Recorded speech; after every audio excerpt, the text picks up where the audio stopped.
guys, Marcy Double Diamond here, and I am just doing a video because I've watched this video a couple times by Mel Robbins, who's a public speaker, and I love this video because it applies to this business, to life, to everything. And the video is titled, How to Stop Screwing Yourself Over. So of course I like the whole video just by the name. So how she starts is she asks you, because of course you're trying to figure out how you keep screwing yourself over, whether it be running this business, different aspects, things in your life, your other job, just whatever. How are you holding yourself back? So she started by wanting you to think about what you want in life. It doesn't have to be like the grand big scheme, but your answer, you need to be selfish. And it shouldn't sound good to other people. So she said, it could be about, don't just say I want to be healthy. Say I want to be healthy so I look, amazing in a bathing suit, or I want to get that promotion and do X, Y, and Z. So kind of what I'm thinking of is what I want to be so successful with my It Works business that I can own my own time and do whatever the hell I want whenever I want, while still being a responsible adult and, having my future and the future of my son taken care of and provided for. And so kind of keep that in mind and think about, and she had also said it could be about finding love or, whatever other aspects of your life. So it doesn't just have to apply to It Works. And she said the amazing thing about the world is there's resources to help you find and learn how to do whatever you want to do. Say you say, I want to be a chef and open my own restaurant. You can follow on YouTube chefs. You can go to a culinary school. You can get food magazines. You can get cooking for dummy books. You can do whatever you want to teach you how to do that. How it applies to It Works is you can watch YouTube videos of leaders. You can plug into the team pages. You can go to events. You can do personal development things to make yourself a better leader or more approachable, things like that. Every aspect of your life that you want to perfect, there's books and resources out there to help you. And the amazing thing about It Works is there's a flood of resources available to you. And so she said, the thing that's holding us back and screwing us over is this F word. So I'm like, yeah, the F word. And of course, it wasn't even the one I was thinking and getting excited about. It was the word fine. Because if somebody says, oh, how are you? How's your new job? Fine. How's your significant other? Fine. How are the kids? Fine. How's your business going? Fine. Because if you answer fine, or, I know you wanted to lose some weight. How's that going? Fine. If you answer with fine, then that means it's okay, you don't have to fix anything. So maybe you hate that new job, but if you say it's fine, then you don't have to get off your ass and try to find a different one. Or if you say things are fine with my significant other, you don't have to work on the things that are going wrong or try to make things better. Or if you say things are fine with your kids, you don't have to figure out how you're going to change a certain behavior that needs to be addressed or things like that. Or if you say your It Works business is fine, then you don't need to, work harder or to kind of pick at what needs to be adjusted to help you really be the best you can be. So we say that things are fine so we don't have to push ourselves. And when you keep saying everything is fine, it's keeping you from what you really want. And that's what you started to think about at the beginning of the video. What do you really want? What's something in your life you really want to change that needs to be changed? And it was funny because I was watching this. I've been more open with different things about getting a divorce. I used to be a great one at saying, oh, yep, everything's fine. It's fine. It's cool. Because then you didn't have to work on it or whatever. And it wasn't fine and things needed to be addressed. But, I didn't want to put in necessarily the effort and things like that to tackle the hard issues that needed to be tackled and things like that. So it's so easy to say, it's fine. Everything's great.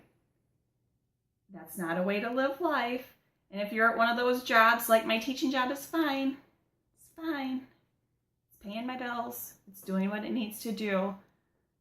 But every week I go in there and I'm like, oh, I can't do it anymore. It needs to be changed. So I know I have to bust my ass harder in this business so that when I stop teaching at the end of this year. I will be doing the smart choice and have all of my ducks in a row. So I can't just keep saying it's fine. I have to do, things to make sure that happens. And Mel also said, all day long we have amazing ideas. I need to host a party this month, or I need to contact so-and-so that was interested, or I need to post about this. And then we do nothing. We let these good ideas just vanish and we don't do anything.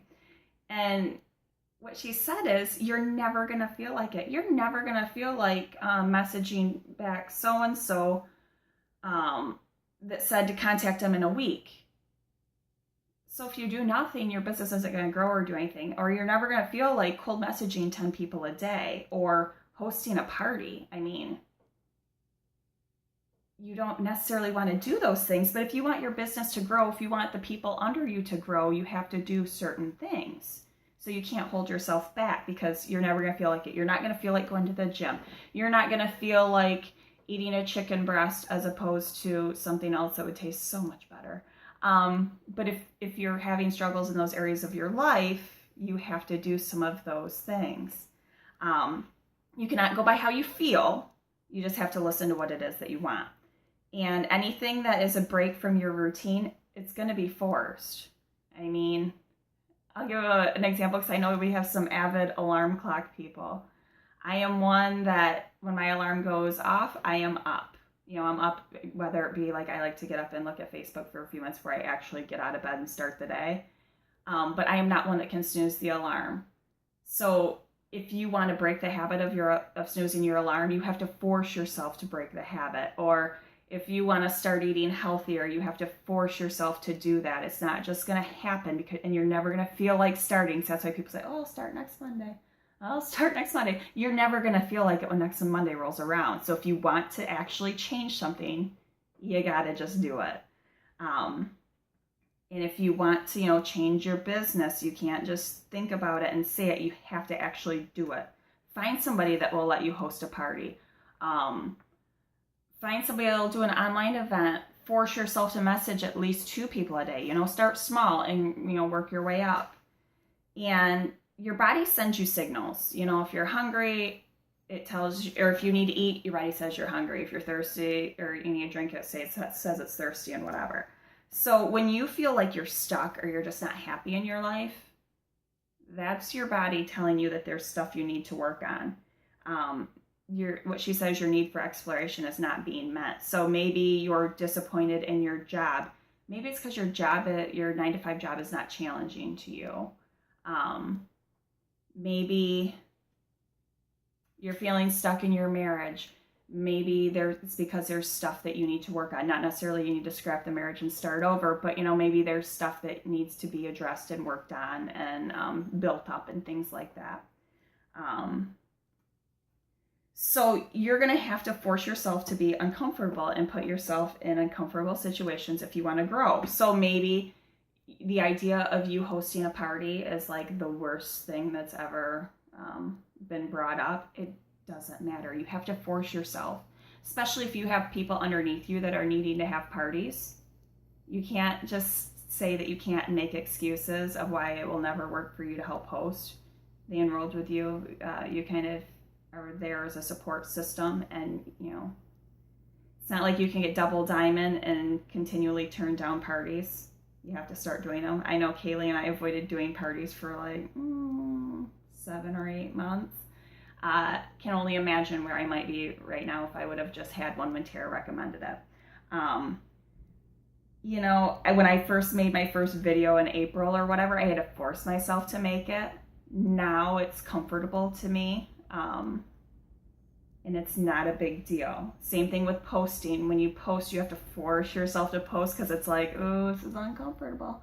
I don't want to do it.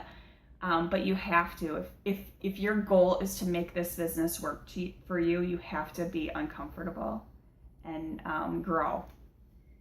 And you have to get out of your head the negative self-talk of, I'm not good enough for this, or I can never be a leader like whoever, or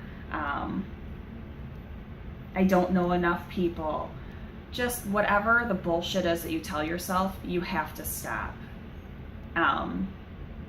Change. Just if you feel it coming, like, oh, it's just things are slowing down, it's not working. Change it to, what can I do to kind of boost things back? Or what was I doing when I was promoting and getting people to sign? What were some of the things I was doing then that I'm not doing now? Pretty sure you already know the answer. And you have to move past your feelings and, again, just focus on your goals and what you want, and get outside of your comfort zone, which I know is scary. It doesn't hurt that bad all the time. And I'll end with the 5-second rule, because I really like this and it applies to everything. And it's not just about eating when you drop food on the floor. If you have an idea come to your head, like think you're at a wedding reception, like, oh, I want to dance to this song. If you don't act on it in a physical way, in 5 seconds, you won't go. You'll be like, oh, I'll wait till the next song, or, oh, there's not many people. I do this all the time, like, oh, there's not that many people out. Yeah, I'll wait till the next song, or till I have another drink. You'll talk yourself out of it. So think if you're like, oh, I see somebody, I should go blitz them. Oh no, they look like they're in a hurry, or, oh, they probably don't have the money, or, oh, they have too many kids, they wouldn't be interested. You talk yourself out of it. Or, oh, they wouldn't be interested in the products, like they go to the gym, like they wouldn't need it, or the bullshit you tell yourself. Or, oh, they have a high-paying job, like they wouldn't want to try doing this. I mean, I love it. I think her name is, Stephanie Doss was a corporate attorney, and she rewired from that. Like, who would think to, blitz the business on an attorney? Happens. Somebody makes a lot of money on having her on the team. You just have to do it. If you feel the impulse to provide this business to somebody, do that. Because, you'll make excuses, and they are great ones. You will talk yourself out of, everything. Like, oh, I could go to the gym, but it's raining outside. Why would I want to, I'll go tomorrow. And then, oh, well, I can't because I take Max and trick or treat. I mean, you'll come up with some really good shit. But if you really want to have, a smoking hot bod by the time you go to Florida in February, you have to do it. Or, I shouldn't stay up late watching this professional development video because I gotta get up early and I'm gonna be so tired or whatever. Or I shouldn't message a few more people because, my alarm's gonna go off and I'm not gonna want to wake up, or I need to be doing this and the other. You're gonna have great excuses. How bad do you want it? How bad do you want that thing that you tell yourself that you want? And that's what you have to think about. So I hope maybe this video kind of just resonated with somebody a little bit, and I will talk to you guys later. Love you guys. Bye.